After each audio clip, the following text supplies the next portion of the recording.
Bismillahirrahmanirrahim. Alhamdulillah, salatu wassalamu ala Rasulillah wa ala alihi wa sallam.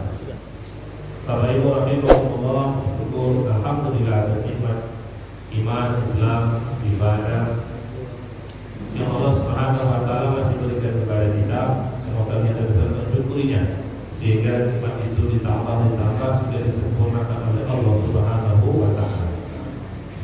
Salawat dan salam Allah wassallallahu alaihi wasallam kepada beliau, seorang Nabi yang sangat sayang kepada kita, sangat menginginkan kita ini semua dapat terkendali selamat dunia dan akhirat. Semoga kita bisa bertawakal dengan sunnahnya. Nabi mengatakan karena satu sunnah di akhir fadli ummati fal ajr fi hadhihi. Barang siapa yang berpegang teguh dengan sunnahnya di kala besarnya umat, maka mendapatkan pahala 100 kali mati syahid nanti di jalan Allah Subhanahu wa taala. Alhamdulillah, kita melanjutkan pelajaran hadis kita Arba'in Nawawi. Al-hadis Sani-Ashar, hadis yang ke-12, al-istighal bima yufid. Kita itu diperintahkan untuk senantiasa sibuk dengan perkara yang menyelamatkan kita. Itu judulnya, Pak. Sibukkan diri dengan sesuatu yang dengan itu kita bisa selamat. Itu penting sekali. Hadisnya an Abi Hurairah radhiyallahu anhu, qala Rasulullah sallallahu alaihi wasallam, min husni islamil mar'i tarku ma la ya'nihi. Hadis hasan. Dari Sayyidina Abu Hurairah radhiyallahu anhu, beliau berkata, baginda Rasulullah sallallahu alaihi wasallam bersabda, termasuk daripada seseorang itu dikatakan Islamnya bagus, apa? Tarkuhu ma la ya'ni, ketika dia bisa meninggalkan perkara yang sia-sia. Ya, ada mobil rusak, ada mobil bagus. Semua mobil bagus kan? Ada baju baru, ada baju yang tidak baru, baju elok, ada baju yang tidak elok. Mau kita suka begitu juga. Islam itu banyak warna-warninya. Di antara cara kita menyempurnakan keislaman kita, bagi itu dengan selain taat, yang kedua adalah kita meninggalkan perkara-perkara yang tidak ada manfaatnya. Ya sia-sia. Paling gampang itu kayak kemarin, wudu itu ya 3 kali basuh. Kalau 4 kali namanya sia-sia. Tinggalkan perkara. Sudah makan, dan cukup, tenaga itu sudah cukup, kok datang makanan lagi, itu jangan dimakan, disedekahkan.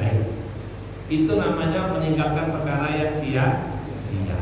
Nah, orang yang bisa melakukan hal itu, ucapan, perbuatan yang lebih-lebih ditinggalkan, maka akan memperindah Islam dia di hadapan Allah Ta'ala. Itu dia serah diri kan. Sebenarnya menyerahkan, ialah aku nyerah, aku serahkan semua diriku menurut engkau. Apa yang kau suka, aku suka. Apa yang kau suruh, aku turuti. Yang tidak engkau suruh, aku tidak suka. Nah, itu diantara kesempurnaannya adalah dengan kita meninggalkan perkara yang tidak disukai oleh Allah Ta'ala. Kita akan dengarkan, yakni min kamalil Islam bil mar'i wa tamamihi wal istislam li ahkamihi tarkuhu ma la ya'nihi, yaitu kesempurnaan Islam seorang dan sempurna serah diri dia dengan hukum-hukum Allah Subhanahu wa taala. Tata'allaqu 'ala niyyati bi qawlin aw fi'lan, berhubungan dengan ucapan dan perbuatannya. Barang siapa yang meringkas ucapan dan perbuatan, meringkas, kerjakan yang wajib dengan yang sunnah. Nah, itu yang dipikir dulu. Kerjakan yang wajib dengan yang sunnah. Fokusnya ke situ. Ibadah tuh yang wajib mano, yang sunnah mano. Ada yang ambil dua-duanya. Yang kerjakan perkara itu, maka akan salimah min syarri 'azim. Orang itu akan selamat dari musibah yang besar. Wassalamatu min asyarr khairun katsir. Keselamatan dari bahaya itu adalah kebaikan yang sangat besar. Ya. Wa min kalami ba'd salaf ucapan ulama dahulu, man 'alima anna kalamahu min ilmin 'amalihi qala kalamuhu illa fima ya'nihi wa man sala 'amala ya'nihi sami'a ma la yurdihi. Barang siapa yang yakin anna kalamahu min 'amalihi, antara ucapan dan perbuatan itu lebih ditekankan banyak perbuatan. Penting itu. Kayak kita bacalah Al-Fatihah sekali omong. Kita disuruh baca Fatihah itu berkali-kali. Atau guru-guru tahajudlah cuma sekali omong. Siapa yang beruntung tuh Pak? Yang sekali dengar tapi mengamalkan berkali-kali. Itu yang paling hebat, yang paling selamat. Dia dengar sekali, dia amalkan berkali-kali, bahkan istiqomah. Itu. Maka apa yang kita ucapkan dan apa yang kita gerakkan, amalkan, maka perintah bergerak, beramal, beraction, berbuat, beribadah itu lebih banyak daripada ucapan. Ya, barang siapa yang salah amalan ini, kalau orang itu mendengar perkara yang tidak berguna, bertanya, bertanya perkara yang tidak berguna, maka dia akan mendengar perkara yang tidak diridhoi oleh Allah Subhanahu wa taala. Perkara berlebih itu tidak berguna. Ya. Inna hadal hadis min jama'il kalam sallallahu. Ini hadis termasuk mukjizat kalamnya Rasulullah sallallahu alaihi wasallam. Singkat tapi bermaknanya luas sekali. Seseorang itu disuruh mempersedikit ucapan dan disuruh memperbanyak amal ibadah. Perintah taubat sekali, taubatnya berkali-kali. Apalagi perintah taubatnya berkali-kali di Quran. Maka berarti praktek taubatnya tentu lebih banyak lagi. Nah, disitulah letak keselamatannya. Ya. Dijelaskan wa maqaluhu bi hadis bahwa ta'amul kalam ya nabi ma la yadil lahab wal hadzal wa ma basilun bil murati wa tawassul bid dunya wa talabul manasib wa hasan. Jadi ini pelajaran dalam kan ya Pak. Kalau kita tak bahas untuk 3 kali basuh, kenapa 4 kali tidak boleh, tidak? Padahal basuh yang keempat itu berapa sih lebihnya? Paling sekangkir kan? Paling semangkok. Itu pun tidak boleh, karena itu bukan ibadah. Basuh wudhu yang keempat itu bukan ibadah. Karena dipikir paling itu cuma secangkir, lebihnya itu bukan ibadah, itu sia-sia. Kamu merusak Islam dalam diri kamu sendiri. Bukan merusak orang lain, merusak Islam dalam diri kamu sendiri. Kamu semakin jelek di hadapan Allah Ta'ala. Ini masalah air Pak. Apalagi yang lain-lain. Orang isi rumah 5 orang, mobilnya 5. Ya kan? Wong air jadi permasalahan. Lebih secangkir ke berapa? Kalau secangkir kalau diduitkan 1000 nak kira-kira. Itu pun kalau kita buat elok, apalagi terlalu cinta kepada keduniaan.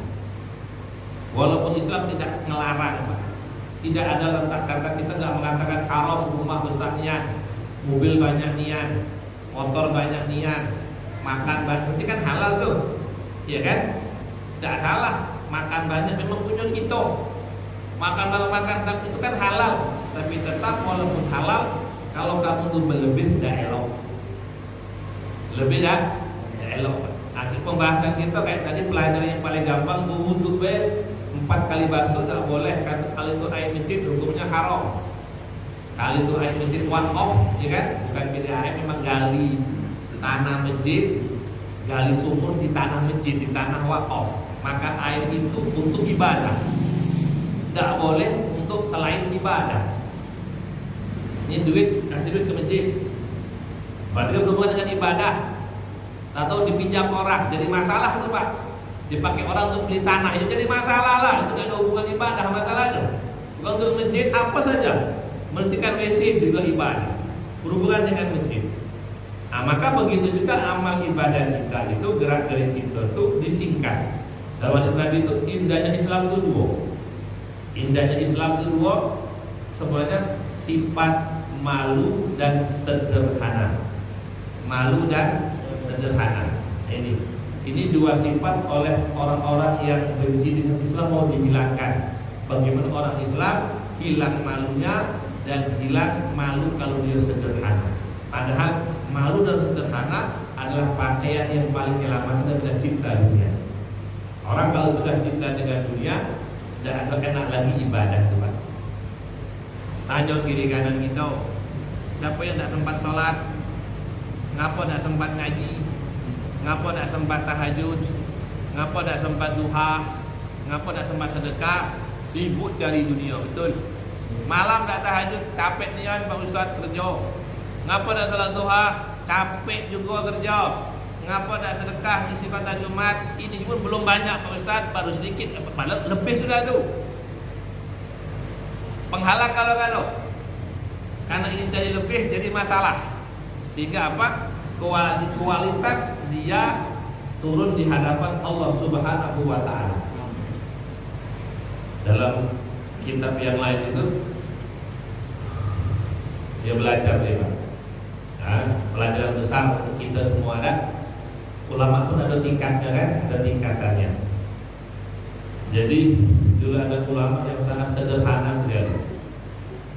Sering kemana-mana safar, dari negeri ke negeri, dari kota ke kota.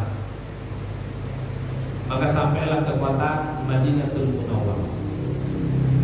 Madinah zaman sekarang, bukan zaman tadi.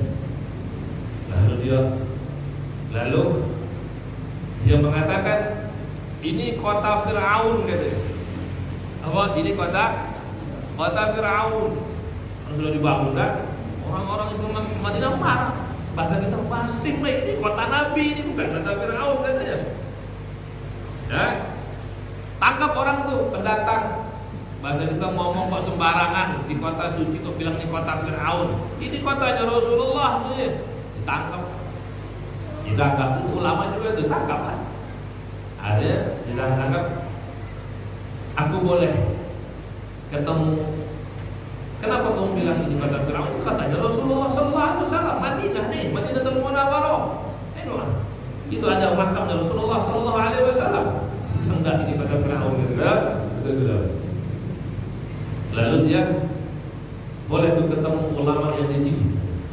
Apa pelaku enggak masalah ketemu ulama itu. Bawa semua yang ada kerajaan kau, lalu ketemu ulama. Datang ke situ tanya, "Syekh, ini ulama ketemu ulama." Ulama di situ. Aku ingin berwudu. Tolong tengok kalau salah bilang salah, kalau betul bilang betul. Habis itu hukumlah. Ayolah, wudu situ, ambil keran, wudu. Masuk dengan duduk tenang, ada kiblat masuk. Masuk selesai 1, 2, 3, 4. Dia kata, jangan 4 kali itu tidak boleh, dia bilang. Jangan 4 kali, 3 kali baik. Ngapa saya tak boleh? Ya tak boleh itu. Dia bilang, ini bil lebih sebaso tak boleh. Kau bilang aku salah. Engkau telah mengubah ini negeri, tak kirim negeri Rasulullah lagi gitu. Orang-orang khusyuk ibadahnya bukan karena sifat iman. Dia khusyuk ibadah karena kipasnya, karena AC-nya, karena karpetnya, bukan lagi karena iman, ilmu dan amal dari ini. Kalau ini negeri Rasulullah SAW, dulu pernah ada di negeri ini orang-orang yang ketika masjid itu tidak ada apa-apanya, tapi penuh pagi, siang, sore, malam penuh, ramai, tidak ada benda, tapi mereka ramai. Hari ini masjid juga ramai, tapi ramainya bukan karena Allah. Syekh, aku berwudu 4 kali basuh, Syekh marah, aku salah. ini lagi sudah berlebihan kataannya. Pelajaran begitu. Itu tingkatan ulama bagaimana dalam rangka untuk menyempurnakan keislamannya saja. Nah, kita belajar nih, kita punya keluarga. Kadang-kadang anak kita belikan sendal. Kalau yang lama masih ada jangan dibelikan. Nak belikan sendal baru, yang lama sedekahkan dulu. Itu lebih menyelamatkan harta kita. Nak beli baju baru boleh, yang lama masih ada masih. Kalau maksud nak beli baju baru biar bapak kau selamat menggunakan harta, yang lama sedekahkan baru beli baju baru. Iya. Kok bisa badan kita singkok, baju kita dua lusi itu lah. Bukankah itu berlebihan? Itu ada hisabnya lebih di hadapan Allah Ta'ala. Di mana yang akan meringankan hisab berlebih yang tidak dimarah oleh Allah. Ada tuh kaidahnya, la khaira fi israfin wala israfa fi khairin. Kapan berlebih itu tidak jadi masalah? Kapan? Kalau berlebih itu untuk menjamu tamu. Masjid dibuat besar tidak masalah. Rumah pribadi dibuat besar jadi masalah, kecuali rumah untuk menjamu tamu. Dibesar rumahnya itu untuk nyambut tamu, biar tamu lebih banyak. Memang terbukti. Tamu datang silakan masuk, anak yatim silakan masuk, ada pengajian silakan masuk. Itu baru boleh. Besarnya itu kata itu la khaira fi israfin, tidak ada kebaikan dalam berlebih-lebih. Pertama dikatakan, ingat la khaira fi, tidak ada kebaikan, tidak dihitung kebaikan dalam hal berlebih-lebih. Tapi la israfa fi khairin, tidak pernah dianggap berlebih-lebih dalam kebaikan. Gini maksudnya, kalau saya minum segelas ini cukup, tapi kalau aku pesan 2 gelas berlebih namanya. Tapi kalau aku ngasih orang 2 gelas itu udah berlebih, Pak. Kalau itu jadi amal. Paham tuh? Saya ulangi lagi. Kalau saya makan sepiring cukup, atau lagi jadi 3 piring, saya dewek itu berlebih namanya. Tidak ada baik itu. Tapi kalau aku kasih orang singkok, kasih sepiring, kasih 2 piring, kasih 1000 piring, itu tidak ada berlebih, itu menjadi amal. Karena kasih ke dia punya bini, dia punya anak, jadi amal galau-galau. Kaidahnya la khaira, dalam tidak ada kebaikan dalam hal berlebih-lebih, tidak ada mubazir dalam kebaikan, tidak ada mubazir. Tidak dianggap baik berlebih-lebih, tapi kalau sudah berlebih dalam kebaikan itu mestilah kurang sebenarnya. Bisa dipahami Bapak Ibu? Ya. Katakan yang paling gampang mungkin duit, anggap itu cukup kan? Untuk makan minum sehari. Untuk makan sehari pagi siang sore nasi bungkus sebungkus 10.000, 3 kali makan 30.000. Tambah kopi 10.000 sekali minum, jadi 60.000. Bayar lagi segala-gala, katakan sehari saya butuh duit 300.000. Oke Pak ya? Maka saya dapat duit 2.000 cukup. Kalau sudah cukup 200.000, kok nyari lagi? Itu cinta dunia namanya. Tapi kalau ngasih orang, ngasih 300.000, ngasih 300 juta, 3M, itu dibilang kurang dalam ibadah. Itu gak dianggap berlebihan. Itu karena akhirat begitu besar, berapapun diisi tidak bakal penuh sama sekali. Tapi kalau dunia, dikira sudah bukan dunia itu kecil masalahnya. Bisa dipahami? Maka kalau kita Allah kasih rezeki untuk beli mobil, untuk ngerehab rumah berlebih-lebih, niatkan untuk nyambut tamu. Terima jamaah Rasul, mesti dibuat besar. Kenapa? Biar sedikit muat, biar tamunya itu hisabnya akan ringan, tidak ada masalah sama sekali. Tapi kalau untuk pribadi itu hisabnya besar, tidak selesai. Nah, maka niatkan untuk umat. Niatkan untuk apa? Umat, jangan pribadi. Beli mobil, buat rumah, niatkan untuk memanfaatkan segala orang sehingga bisa dimanfaatkan sama orang. Itu agar apa? Hisab. Karena kata Nabi sallallahu alaihi wasallam, orang yang menantang ini hisablah aku hari kiamat. Misal tidak menantang hisab namanya, walaupun amal dia banyak pasti kalah. Karena kaidah hisab, wal halal yuhsab wal haram yu'adzab. Yang halal bakal diperiksa, yang haram langsung dibuk, langsung dibakar dan langsung sendiri. Nah, maka penting sekali yang dihisab itu yang berlebih, yang tidak. Yang Allah hitung jadi makal yang pas makan kayak orang sahur. Itu tidak akan jadi masalah tuh Pak. Sahur tuh itu contoh makan yang tidak akan dihisab. Maksudnya tuh kau tidak akan berdosa dengan makan tuh, tidak akan dianggap salah, tidak akan berlebih-lebih. Coba sahur tuh banyak makanan tetap makan dikit ya. Dia banyak kayak gitu tuh. Itu contoh sesuatu hal yang tidak urusan dunia, yang tidak jadi masalah di akhirat. Dan itu enggak Allah tanya, udah kebaiklah pokoknya. Karena memang kita makan sangat seperlunya saja. Ada orang suruh makan 2 piring, nggak ada. Udah buat malas tuh nggak ada. Itu contoh. Begitulah kita menyikapi kehidupan sebenarnya. Yang bakal Allah periksa, ditanya, diteliti, yang berlebih. Baju, katakan standarnya 135, punya baju 5 setel cukup. Pak Ustaz, namanya gitu kan? Di pondok kita latih itu Pak, santri punya baju paling banyak 5 setel, standarnya 3. Biar tidak ada mikir baju, kalau baju dia 10, malas nyuci, malas apa? Masih banyak baju tuh. Ada berserak kalau itu kan? Nah, jadi sekarang kita nak latih lebih daripada itu Pak. Subhanallah. Kita akan selamat hal kalau kita punya iman infak saja akan lebih daripada lebihnya dari binasa. Oke, kita punya anak, punya bini 3, sikap motor cukup.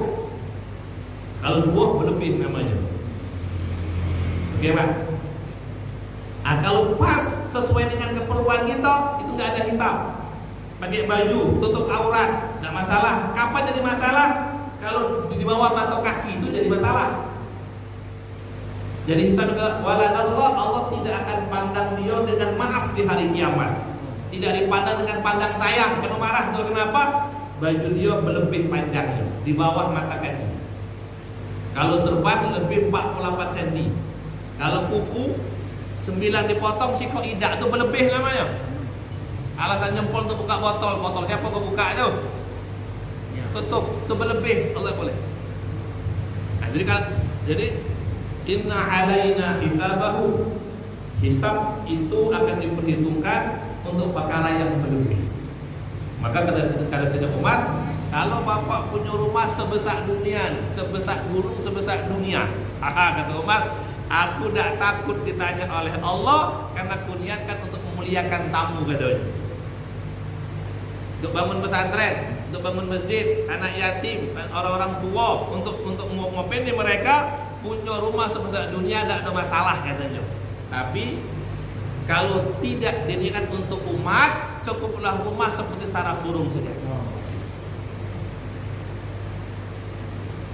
Kalau tidak punya jiwa untuk umat, cukuplah kamu rumah seperti burung buat sangkar. Karena nanti kamu silakan dicek, sholatmu masih salah, Quranmu masih salah, ikhlas juga salah, dihisab dunianya habis laga-laga lo, tidak bakal betul. Untuk selamat daripada hisab dunia seperlunya saja. Nah, di sini katakan kalau kita bisa meninggalkan itu seperlunya saja, berarti Islam kamu bagus. Kalau Islam kamu bagus, Allah akan turunkan ampunan dan berikan sayang yang berlebih.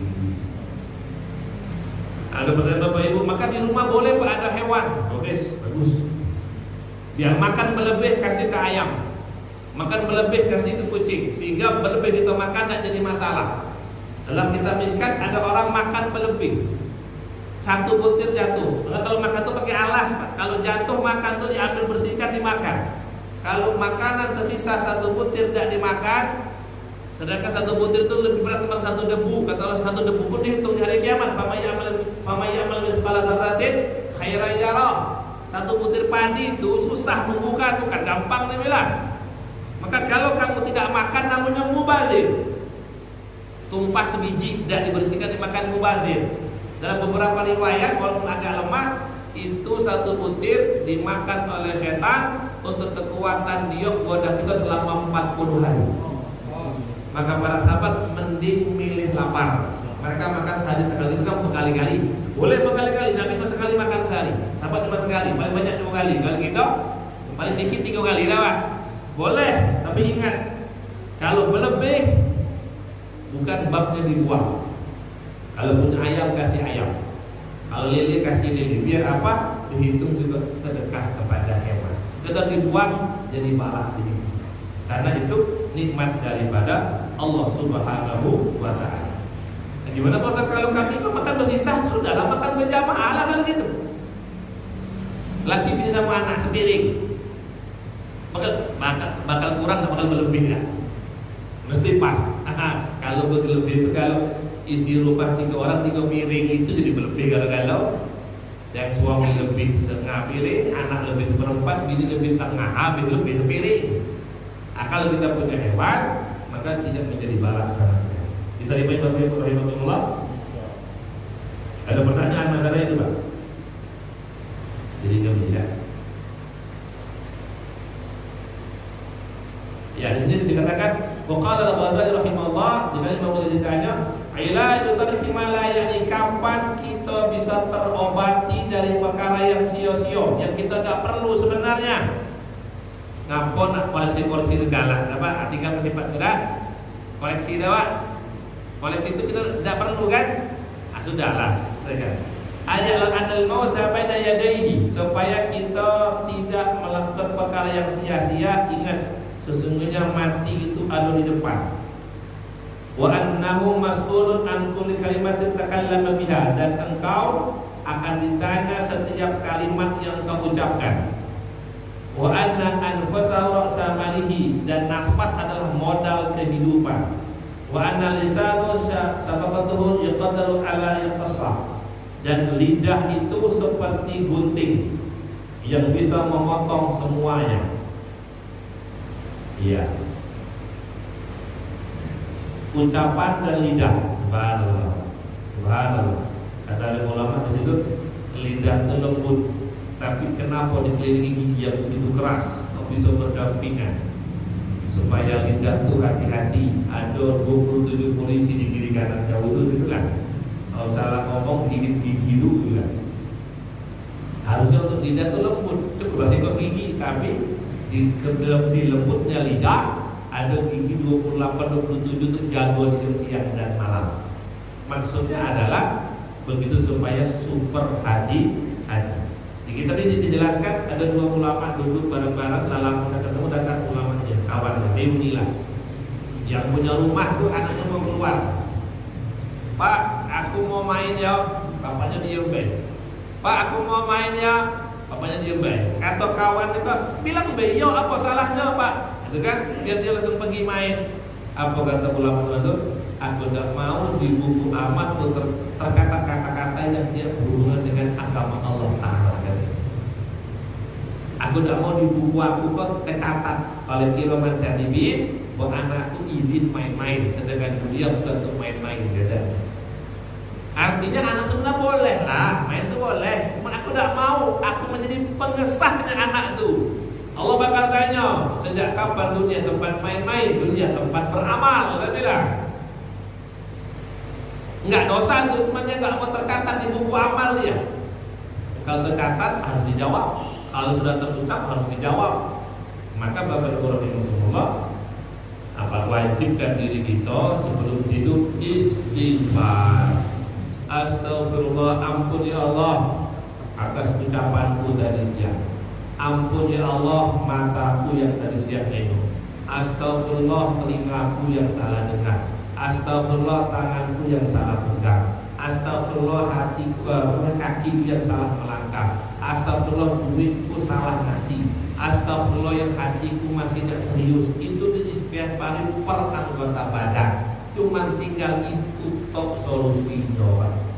Ilmu kita kurang, iman kita kurang, guru kita juga kurang.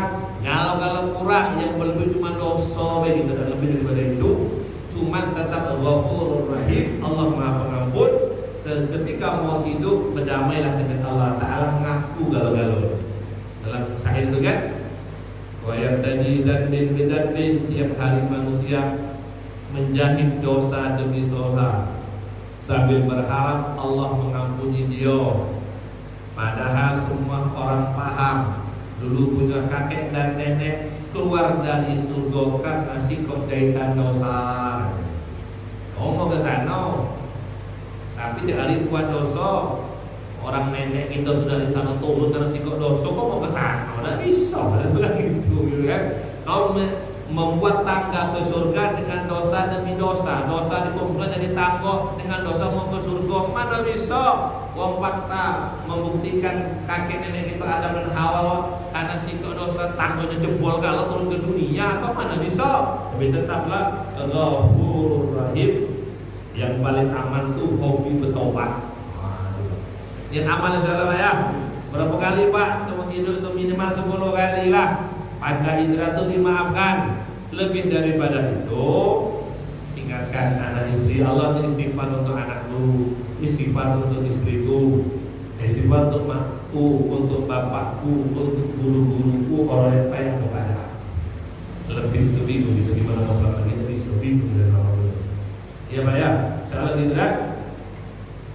Wa qila inna kulla kalimatin fi ma la ya'ni yuqafu 'alaiha al-'abdu fil akhirah khamsa waqafat. Setiap satu kalimat kemana? Misalnya itu nanti di hari kiamat ditegakkan di 5 terminal. Wow, 5 pemberhentian. Yaqulu bi hisabuhu wa hawaluhu wa yadkhulu lahmuhu wa qalbuhu wa yaqulu hasara. Akan ditegakkan yuqafu 'alaiha 'abdu bil akhirah khamsa waqafat, ditegakkan di 5 tempat. Jadi satu lafaz yang dia ucapkan itu ditegakkan di 5 perhisaban.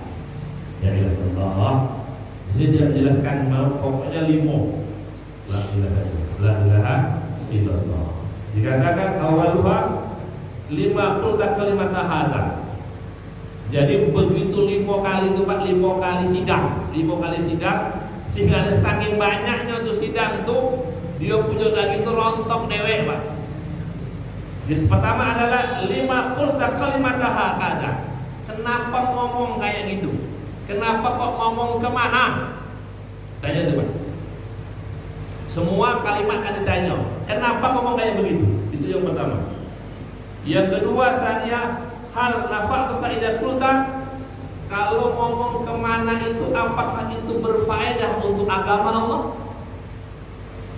Apakah tergolong ibadah? Itu. Yang ketiga, hal menurut kalau seandainya tidak mengucapkan itu kau celaka tak? Yang keempat, rabiuha hal sakata farabihta salamatan min aqibadah, kalau engkau diam bisa untung tak? Kalau bisa dia dengan ngomong kemana, ya. Yang kelima, hal ja'alta makanaha, seandainya kata-kata kemana itu diganti dengan subhanallah, elok mana di HP itu. Oke, apa gantinya Pak? Oke. Alhamdulillah. Tanya yang kelima tuh, kalau umpamanya kata-kata oke itu diganti dengan alhamdulillah, elok dah. Elok, kenapa kok pakai oke bukan alhamdulillah? Sampai gitu Pak. Apalagi kata-kata itu Pak, ada 5 tuh. Terima kasih. Apa jawabannya Pak? Jazakallah. Apa lagi? Sehat, apa kabar? Alhamdulillah, itu lebih elok timbang sehat. Apa kabar Pak? Alhamdulillah. Itu lebih elok timbang sehat. Lebih elok alhamdulillah. Nanti yang kelima, seandainya kata-kata sehat itu diganti alhamdulillah, elok mana? Yang elok itulah itu ibadah, kamu tidak bilang alhamdulillah. Ngeri nih Pak. Seandainya kalimat kemana tadi diganti dengan subhanallah, alhamdulillah, la ilaha illallah, Allahu akbar, bukan aku akan beruntung. Benar nggak? Udah ganti dengan itu. Maka Bapak Ibu rahimahullah, ini menjadikan bahwasanya berbicara itu perak, diam itu emas. Karena ada perkara ini. Berbicara itu perak, diam itu emas. Kalau perak itu 1 nomor gramnya berapa? 70.000 dah. Kalau emas berapa? 1 juta. Lebih mahal emas 10 kali lipat. Nah, itu sendiri. Ya. La ilaha illallah. Wa rawiya Abu Ubaidah bin Hasan radhiyallahu anhu mengatakan min alamati iradillah bil abd, tanda-tanda Allah taala berpaling dari hambanya. Kapan tanda Allah taala marah dengan kita? Kapan? Nanti Pak. Aisyallahu fi malayani, kita disibukkan dengan perkara selain ibadah. Tanda Allah Ta'ala berpaling dan aku tidak peduli dengan kau lagi. Aku tidak peduli. Terserahlah mau bikin balik di bumi mana. Kapan? Karena jadinya bukanlah dia sehat dibikin sakit, bukan. Kaya dibikin miskin, bukan. Tanda Allah berpaling, tidak peduli dengan hambanya lagi apabila hambanya itu sudah ketika dia disibukkan dengan perkara yang tidak berhubungan dengan iman, ilmu dan amal. Tidak ada hubungan sama sekali perkara itu. Tak ada hati-hati, kau tidak bakal ditolong oleh Allah lagi. Tapi selagi kita sibuk dalam perkara itu, ya kan, walaupun badan kita lumpuh, tidak bisa gerak, masih sibuk berzikir, masih sibuk istighfar, masih sibuk bertobat, maka kita masih orang istimewa di hadapan Allah. Itulah Ayyub alaihi salatu wassalam. Semua orang tinggalkan dia, hatta bini dia, Allah tidak mau ninggalkan dia. Harta dia habis, anak dia habis, orang kampung tinggalkan dia, punya penyakit yang menular, diuji demikian, semua tinggalkan dia. Tapi Allah tidak mau ninggalkan. Kenapa? Dia masih basah menyebut nama Allah Ta'ala. Fir'aun galau-galau punya, Qarun galau-galau punya, semua tinggalkan dia.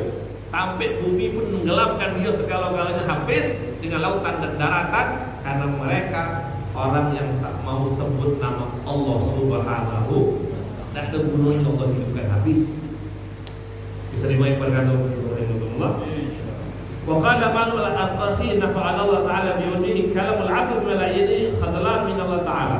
Allahu Akbar. Ucapan seorang hamba, seorang manusia yang tidak mengandung ilmu, itu pengkhianatan di hadapan Allah Ta'ala. Bapak pernah dengar ayat yang terkenal gampang, wa ma khalaqtul jinna wal insa illa liya'budun. Manusia itu diciptakan, dicetak oleh Allah supaya ibadah. Ibadah itu gak hanya sholat. Ucapan yang tidak mengandung ibadah, kamu khianat dengan Allah Ta'ala. Aku kasih tahu ini supaya kau minum, supaya kau minum, malah kau buang. Aku ya ada dengan cok tuh. Aku nih beli bukan minta, aku kasih kepada kamu supaya kau minum, malah kau buang. Itu khianat namanya. Tidak sesuai dengan arahan, tidak sesuai dengan perintah. Ayat wa ma khalaqtul jinna wal insa illa liya'budun. Manusia itu diciptakan cuma untuk ibadah, bukan hanya sholat, bukan hanya puasa, tapi juga ucapan kita usahakan mengandung dakwah, mengandung kebaikan, mengandung iman, ilmu dan amal. Akal dah. Kata Nabi apa? Fal yakul khairan au, supaya imanmu selamat, ngomong baik, kalau tak tu diam. Itu bahaya sendiri. La ilaha illallah. Idza ra'aital qaswatan min qalbika wa dha'fa fi badanika wa haramana fi rizqika fa'al annaka tatakallam ta fi malayaika. Dikata ulama, kalau kau merasakan hatimu keras hatimu, gak mau tumbuh kebaikan, semua ditanam kebaikan mati, tidak tumbuh. Yang kedua, wa dha'fa fi badanika, badanmu lemah, pada kotor dia kuat tapi lemah. Yang ketiga, wa haramanaka fi rizqika, rezekimu bermasalah terus. Fa'lam, ketahuilah, annaka tatakallamta fi malaika, engkau sudah ngomong yang tidak cocok dengan Allah Ta'ala. Racunnya ucapan, maksudnya ucapan yang salah, ucapan beracun, menjadikan hatimu keras, tidak bisa tumbuh kebaikan. Dikasih ilmu tumpah galau-galau, tidak ada yang lengket sama sekali, tidak ada sama sekali. Dikasih tenaga, tidak bisa untuk ibadah sama sekali, dan rezekimu selalu bermasalah. Kenapa? Karena ada ucapan yang tidak bermanfaat. Ada hadisnya. Wa qala 'alaihi Ustusida minna gulam yaum Uhud. Ada seorang yang syahid di perang Uhud. Fa wajada 'ala batnihi hajar min al-ju'. ditemukan ada batu terikat di perutnya karena lapar. Untuk nahan lapar itu diikat batu, tekan. Masatu muhu turab an wajib, maka ibunya mengusap debu yang ada di wajahnya. Waqala hani'an lakal jannah, beruntung kamu masuk surga. Waqala Rasulullah sallallahu alaihi wasallam wa may yudrika, ya la'allahu kana yatakallam bima la ya'nihi yabkhulu bima ya'nihi. Maaf, dia sama-sama saya dan kita ambil pelajaran. Dia seseorang yang luar biasa. Pertama berjuang bersama Nabi di perang Uhud, itu perang yang luar biasa karena kalah yang pertama. Nyawa taruhannya. Itu orang tuh ikut di perang Uhud. Pertama kan usaha tuh. Yang kedua, tidak hanya itu, dia perang dalam keadaan lapar. Karena ditemukan tidak pinggangnya itu Pak, ada batu untuk menekan perut. Kita tuh kalau lapar kencang kan pinggang tuh. Jadi hilang laparnya kan, karena kekencangan perut masalahnya. Iya kayak gitu tuh, kencangan perut tuh jadi agak hilang laparnya tuh, karena perut jadi kecil. Orang dahulu zaman sahabat naruh batu di atas kencang biar perutnya ketekan, biar laparnya agak hilang. Padahal masih lapar tuh, menahan lapar. Perang dalam keadaan lapar, perang lah hebat, lapar juga hebat. Terus emaknya pun datang, berarti yang Ridho tuh, emaknya mengusap debu yang ada di mukanya. Kata emaknya, hani'an lakal jannah, anakku beruntung kau dapat surga. Tapi kata Nabi, apa kata Nabi Pak? Nabi menjawab, wa may yudrika, bisa batal surganya. Kenapa? Mungkin dia pernah berkata yang tidak mengandung ilmu, atau dia itu pelit kepada sesuatu yang gak akan buat dia miskin. Itu belum dia taubati, balak di akhirnya Allah Subhanahu wa taala. Diulangi lagi Pak, amal yang besar tadi kata Nabi, kata maknya dia surga. Kata Nabi, aku lebih tahu surga timbang kau bahasanya dah. Kata maknya surga, entar dulu.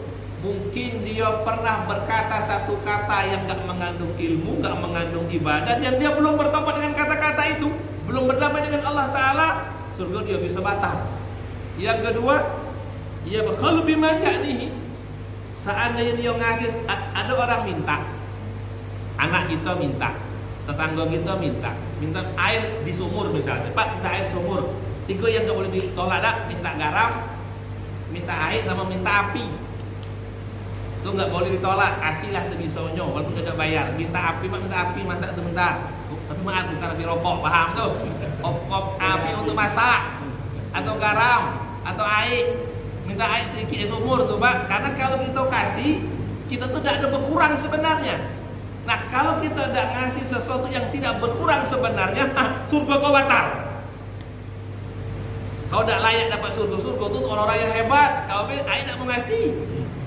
Surga itu bukan untuk kaki 5, bukan kaki 100. Orang hebat dalam amal dia. Kau air tak ngasih. Orang air sumur itu ditimba orang tak ada berkurang, bertambah. Sebenarnya kau tak mau ngasih, batal surga kau. La ilaha illallah. Dalam Al-Quran gitu. Ayat lagi itu. Wa yamna'unal ma'un. Ayat terakhir itu. Siapa orang yang mendustakan agama? Di antaranya adalah orang-orang yang marah kepada anak yatim. Terus fawailul lil musallin. Orang yang celaka yang kedua, orang yang sholat tapi lupa rakaat, atau orang yang sholat tapi di luar waktu, zuhur di asar, asar di maghrib. Itu hati-hati itu, sah tapi kena marah karena kerja tidak pada waktunya. Gitu kan? Terus wa yamna'unal ma'un. Siapa yang Allah akan celakakan di hari kiamat, akan direbus hidup-hidup siapa? Wa yamna'unal ma'un. Ada orang minjem, dalam tafsir tuh pinjam kuali, pinjam kampak. Ini kan kalau dipinjam tidak ada berkurang, tidak kampak nih Pak. Kampak itu kalau dipinjam dia berkurang tidak kan? Tidak, jangan patah lah. Minjem sesuatu yang kalau dipinjam tidak masalah, dia nggak minjemkan, kau celaka. Maka Allah tuh bukan minjem sesuatu, Allah tuh mau ngasih surga, bukan mau minjemkan. Kampak sebesar itu tidak mau dipinjamkan. Itu dalam tafsir itu Pak, wa yamna'unal ma'un. Dia menghalangi diri dia meminjamkan sesuatu yang kalau dipinjamkan tidak masalah sebenarnya. Kecuali kalau mau dijual kawan ya jangan. Kalau punya kuali dijual kawan jangan. Tapi kayak kampak, ya kan itu atau kuali besar itu waktu hajatan. Kita ada hajatan punya kuali besar itu kan tidak masalah sebenarnya itu. Itu di Quran ada ayatnya yang kalau kita tidak melakukan perkara itu, kita dibilang pelit. Kata Allah, oh pelit, aku udah masuk surga, nah sorry, surga tekor, nanti kalau surga tekor, bilang gitu. Tapi kali itu kita mau, rumahnya meminjamkan air, garam, sama api. Kata Allah, kalau punya itu kau kasih, aku bisa surga ambil aja. Kau punya air kasih, kaya dengan air, aku kaya dengan surga ambil aja. Itu mas kami daripada Allah. Allah Akbar, capek juga ya. Bismillahirrahmanirrahim. Jadi 3 perkara sudah hebat, mati syahid, nahan lapar, mak dia ridho, kata Nabi. Kalau dia pernah ngomong yang tidak mengandung agama dan belum bertobat, dan dia pelit dengan perkara yang tidak merugikan dia, hati-hati amalnya bisa habis. Bisa. Warawiya anna Hasan bin Abi Sinan rahimahullah alaih marra ala ghurfah wa qala mata banata hadha aqbil ala nafsi. Allahu Akbar. Ini Pak. Ini tentang ini mungkin hampir tidak ada lagi, tapi tidak salah diceritakan ya dah. Seorang ulama melewati rumah seorang yang sedang bangun rumah. Ghurfah itu ya rumah kecil lah. Apa kata dia? Kamu ini terlalu cinta dunia karena umur rumahmu lebih panjang timbang umurmu sendiri gitu. Umur rumahmu lebih panjang tinggal timbang umurmu sendiri. Yang kau khawatirkan ketika kau hidup rumahmu jadi tempat ibadah. Tapi kalau kau mati rumah itu masih elok, dibeli orang tidak beriman, jadi nyembah setan di rumah itu, kau itu dapat dosanya dulu. Kalau kita punya mobil nak beli yang second, kalau dari second orang Islam elok, second dari orang kafir jadi elok karena kita Islam. Yang kita ngeri mobil kita udah pakai untuk pengajian, dibeli sama orang non, pakai ke gereja, tanggung lagi tuh Pak. Mohon dipikir Pak, ya, mohon dipikir. Kalau kita punya rumah, ya, dan kalau di rumah-rumah dinas juga, dinas, ya kan? Aku orang Islam, ada selamatan, ada syukuran. Akhirnya ganti yang lain lagi, orang non Muslim di situ, orang Kristen. Natal di situ. Hati-hati Pak. Kalau rumah kita, kendaraan kita yang pakai kita mungkin masih untuk sholat, masih untuk baca tahlilan kendurian. Nah, kalau kita sudah diganti dibeli orang rumah tuh mobil tuh, tetap ada nama kita di situ. Maka di situ kata dia, manusia dia untuk selamat 1001 karena engkau membangun dunia lebih panjang timbang umurmu sendiri sebenarnya. Nah, mohon intinya hati-hati lah Pak. Ini sulit untuk dihindari lah. Kira-kira itu. Tapi minimal kita ya hati-hati tadi. Nah, nak beli mobil kita siapa? Tanya dulu apa agamanya. Tidak salah itu. Bapak mau nikahkan anak, penting tidak tanya apa agama kau. Apa nak langsung nikahkan lah? Oh kayo gagah dia. Tanya dulu Islam apa tidak? Oh tidak, jangan.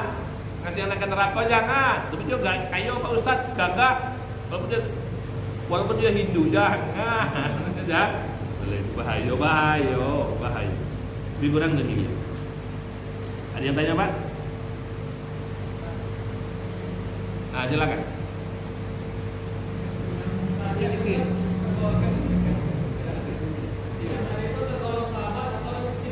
Yang mana? Ya, di sini dikatakan dia bukan golongan sahabat, gulam.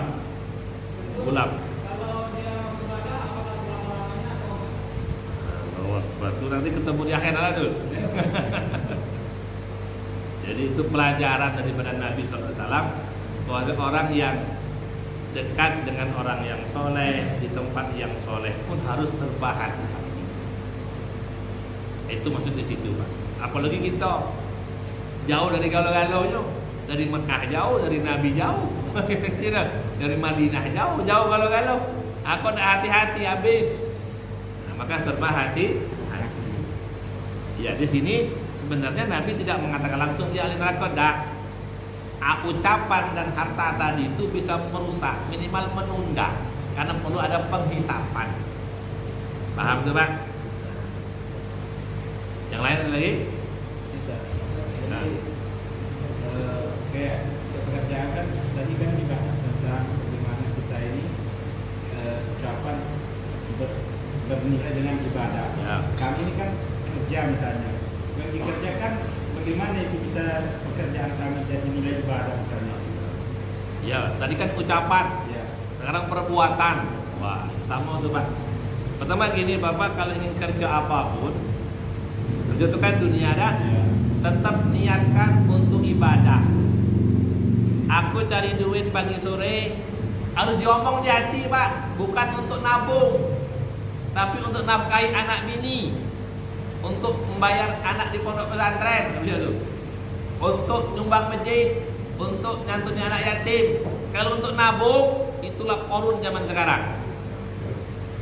Iya, ngapa cari duit? Aku ingin jadi orang kaya, ingin untuk nabung, itulah korun sekarang begitu Pak. Itu namanya keturunan korun, betul kan? Tapi kenapa kau kerja?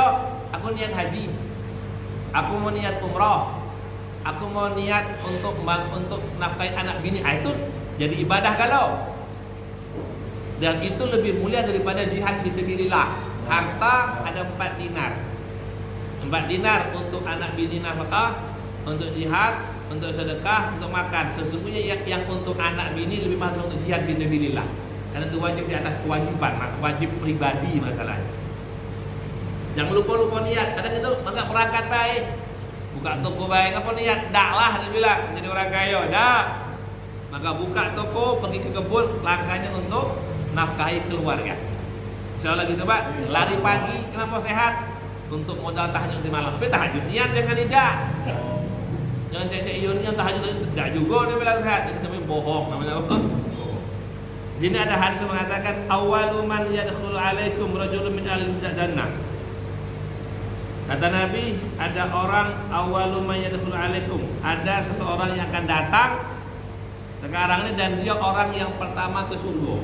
Orang yang akan ke surga. Maka pada salam Abdullah bin Salam, masuklah Abdullah bin Salam. Maqama ilaina subhanahu maka orang tahu kau ahli surga. Wallahu akbar.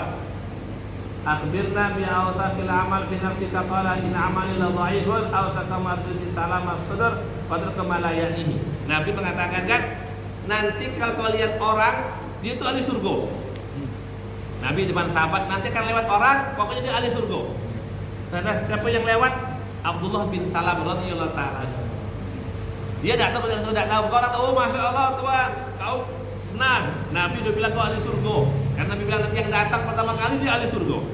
Nah, maka dia tanya, orang tanya, apa yang kau buat sebenarnya? Bisa Nabi bilang kau ahli surga. Katanya, kalau amalku biasa, tapi ada 2 yang tak biasa katanya. Apa tuh? Sebelum tidur dia maafkan orang. Sebelum tidur aku maafkan kalau. Nah, sehingga kata itulah amal yang kau bisa kami tidak bisa. Ya Pak ya. Kalau begitu amal dan sampaikan. Insyaallah. Allahumma shalli wa sallim wa barik ala sayyidina Muhammad wa ala ali sayyidina Muhammad. Rabbana atina fid dunya hasanah wa fil akhirati